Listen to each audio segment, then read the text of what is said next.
3000 वर्ग फीट में फैला 16 फीट की ऊंचाई की प्रतिमा के साथ भारत माता को समर्पित एक बेहद खूबसूरत मंदिर जो उज्जैन में है। महाराज विक्रमादित्य का टीला या उनका सिंहासन अपने आप में बेहद विशेषताओं को समेटता हुआ। Hey guys, welcome back to my YouTube channel. Radhe Radhe आप सभी को। आज हम आपको उज्जैन सीरीज में भारत माता का मंदिर और राजा विक्रमादित्य का सिंहासन, इन दोनों को कवर करके देंगे। आप हमारे साथ वीडियो में बने रहें। सबसे पहले हम आपको लेकर चलते हैं भारत माता मंदिर। भारत माता मंदिर की जो पहचान है वो हाल ही में बनाई गई और लोग जो भी यहाँ आते हैं उज्जैन में भारत माता के मंदिर को जरूर विजिट करते हैं। इनकी जो प्रतिमा की ऊंचाई है लगभग 16 फीट है और 3000 वर्ग फीट में फैला हुआ यह मंदिर है। लगभग जमीन तल से जो शिखर की ऊंचाई है 101 फीट है। मंदिर का जो निर्माण है वो 3 तल में किया गया है।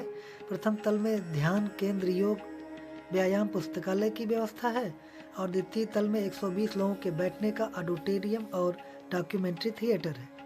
तृतीय तल में भारत माता की मार्बल प्रतिमा है और दीवार जो है उसके चारों तरफ नव दुर्गा की प्रतिमा स्थापित की गई है। और यहाँ भारत माता को एक सोने का मुकुट चढ़ाया गया है जो लगभग 1 किलो सोने से निर्मित है। और आपको साथ ही साथ बताते चले, भारत माता का जो मंदिर है उसमें कुल 4 द्वार का निर्माण कराया गया जिसमें कांच लगे हुए ताकि चारों ओर से भारत माँ के दर्शन हो सकें। और इनका जो निर्माण है धौलपुर के लाल पत्थरों से किया गया है और नीचे ये जमीन पर भारत के का जो नक्शा है उसको बहुत सुंदर तरीके से दर्शाया गया है जिसको हम आपको दिखा रहे हैं।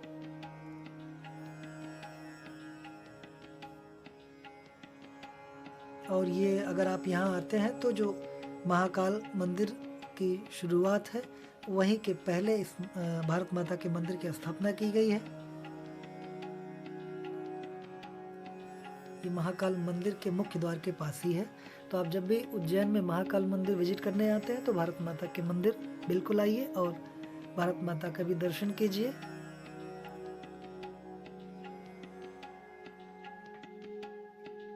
शेर के पंजे से कोई उसकी जागीर छीन ले, शिकारी से कोई उसका शमशीर छीन ले, अरे एक भी हिंदुस्तानी के रगों में खून है जब तक, किसकी मजाल हमसे हमारा कश्मीर छीन ले।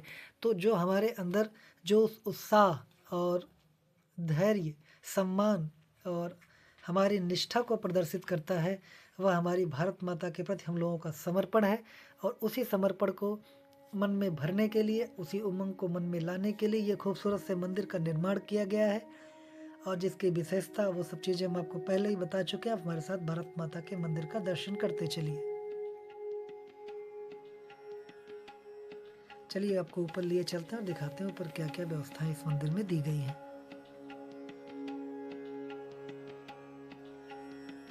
ये भारत माता की वो प्रतिमा है जिस पर 1 किलो सोने से उनका मुकुट चढ़ाया गया है और भगवा ध्वज माता के हाथ में है।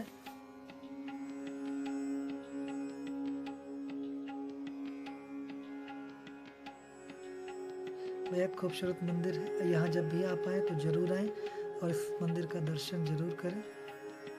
ये ऊपर जब आप आते हैं वहाँ से जो कॉरिडोर का मुख्य व्यू है वो दिखा रहे हैं हम आपको। साथ ही साथ पूरे मंदिर का ओवरऑल व्यू जो है वो एक साथ कवर करके हम आपको दिखा रहे हैं। फिर टॉप से नीचे आते समय का जो दृश्य है वो भी हम आपके सामने प्रस्तुत कर रहे हैं, आप उसे देखते चलें। बहुत सुंदर, सुकून और स्वच्छ मंदिर है। यहाँ आप जब भी आए तो इनको जरूर विजिट करें। चलिए इसी कड़ी में आपको हम लेकर चलते हैं। हम दूसरी तरफ आपको अब लेकर चल रहे हैं राजा विक्रमादित्य के सिंहासन की ओर और आपको बताते चलें कि ये मेन कॉरिडोर से ही यहाँ आने का रास्ता है।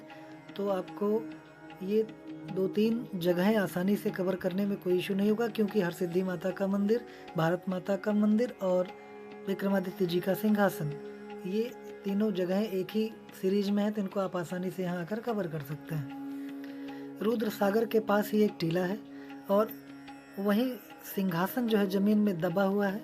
2015 में कई प्रतिमा का यहाँ अनावरण किया गया, निर्माण किया गया और ये स्थान अपने आप में कई विशेषताओं को रखता है। इसी टीले को, इसी स्थान को राजा विक्रमादित्य के सिंहासन के नाम से जाना जाता है। और इसमें एक पुल का निर्माण है जिसके माध्यम से आप वहाँ तक पहुँच सकते हैं। और जब आप ऊपर जाते हैं टीले पर तो लगभग उज्जैन आप देख सकते हैं। 5700 ईसा पूर्व से लेकर 19वीं सदी तक विक्रमादित्य का शासन रहा और इन्हें विक्रमसेन के नाम से भी जाना जाता है। शक संवत का जो निर्माण है, जो मतलब शक संवत तिथि चली, वो राजा विक्रमादित्य ने ही शुरू किया। और इनकी जो सबसे विशेषता थी इस सिंहासन की, इसमें कुल 36 पुतलियाँ थी जो हमेशा राजा विक्रमादित्य का साथ देती थी। और जो सिंहासन था उसमें टोटल 32 मुख बने थे और ये सिंहासन अपने आप में एक विशेष सिंहासन माना जाता था। इसी पर बैठ के राजा विक्रमादित्य लोगों को न्याय दिया करते थे। साथ में सारे कलाओं को भी साइड में प्रदर्शित किया गया है और इस सिंहासन के आसपास जो इनके नवरत्नों में कवि थे उनको भी दर्शाया गया है। इनके राज्य के जो नवरत्न थे उनको भी दिखाया गया है, तो वो भी हम आपको बताते चलेंगे, आप देखते चलें।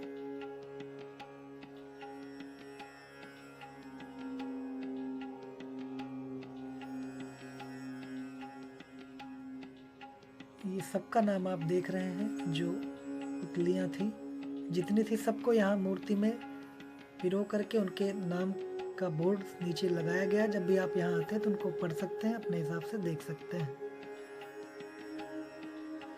और हम आपको बता दें, जो भारतीय परंपरा है उसके अनुसार धन्वंतरि जो आयुर्वेद के बहुत महान ज्ञाता थे, छपड़क, अमर सिंह, शंकु, खटकपारा, महाकवि कालिदास, बेताल भट्ट, जिनकी कहानियाँ आप टीवी में कई बार देख चुके होंगे, विक्रम बेताल के नाम से लोग कहानी एक चलती थी। और साथ ही साथ वररुच और वाराह मिहिर, ये राजा विक्रमादित्य के राज दरबार के अंग थे जिन्हें नवरत्न के नाम से भी जाना जाता था। चूँकि ये 9 विद्वान थे इसलिए उन्हें नवरत्न भी कहा जाता है। ये राजा विक्रमादित्य का वो सिंहासन है जो प्राचीन समय से ही यहाँ विराजमान है और बेहद खूबसूरत है। यहीं पे माता जी का एक मंदिर का भी छोटा सा निर्माण है। और बताते हैं कि इनकी जो कुल देवी थी वो सामने ही थी, उन्हीं के सामने इनका सिंहासन था, वहीं से ये न्याय दिया करते थे। उन्हें हरसिद्धि माता कहते हैं। और एक कहानी और प्रचलित है, राजा भोज ने ये सिंहासन की बाद में बड़ी मेहनत से खोज की और उन्होंने चाहा कि हम इस पर बैठकर न्याय दें। और बहुत प्रयास के बाद, चूँकि वो उसी तरह से शालीन होने के लिए पुतलियाँ बोलती थीं और ये कई बार मात खा जाते थे, लेकिन अंत में इनकी मतलब इस शालीनता से प्रसन्न होकर के राजा भोज को भी इस सिंहासन पर बैठने का आदेश पुतलियों ने दिया। और साथ ही साथ सारे महाकवियों का चित्रण और मूर्ति के माध्यम से दर्शाया गया, वो भी आप देखते चले। बाद में राजा भोज ने भी इस सिंहासन को ग्रहण किया, इस सिंहासन पर बैठे न्याय दिया, लेकिन उसके बाद इस सिंहासन पर और कोई बैठ नहीं पाया। बहुत दूर दूर से लोग यहाँ आते हैं, मेडिटेशन करते हैं, व्यायाम करते हैं, आस्था के साथ लीन रहते हैं। और ये जो स्थान है काफ़ी सुकून भरा है। जब भी आपको समय मिले आप उज्जैन आए तो यहाँ ज़रूर आएँ, राजा विक्रमादित्य का दर्शन ज़रूर करें। और आगे की जो कड़ी है वो भी हम जारी रखेंगे उज्जैन सीरीज में। आपको हरसिद्धि माता मंदिर ले चलेंगे, मंगलनाथ मंदिर ले चलेंगे, काल भैरव जी मंदिर ले चलेंगे, गढ़ कालिका मंदिर ले चलेंगे। उसके लिए आप हमारे चैनल को सब्सक्राइब करना ना भूलें। अगर ये वीडियो आपको पसंद आया हो तो लाइक शेयर करना बिल्कुल ना भूलें।